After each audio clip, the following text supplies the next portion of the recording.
58 ஆண்டுகளில் வரவு செலவு திட்டத்தை தமிழில் சமர்ப்பித்த நிதி அமைச்சர் யார்?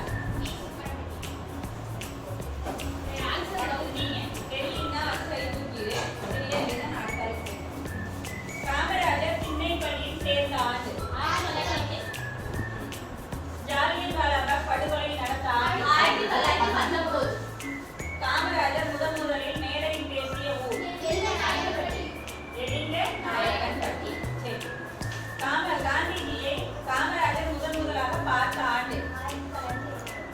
1921. நீங்க 1936ஆம் ஆண்டு சென்னை மாகாண காங்கிரஸ் தேர்தலில் சத்தியமூர்த்தி தலைவராக இருந்தபோது செயலாளராக தேர்ந்தெடுக்கப்பட்டவர் யார்? அடுத்தது 1937ஆம் ஆண்டு விருதுநகர் நகராட்சி மன்ற தேர்தலில் டேஷ் வார்டு உறுப்பினராக காமராஜர் தேர்ந்தெடுக்கப்பட்டார். நீங்க 1940ஆம் ஆண்டு சென்னை மாகாண காங்கிரஸ் தேர்தலில் தலைவராக தேர்ந்தெடுக்கப்பட்டார்.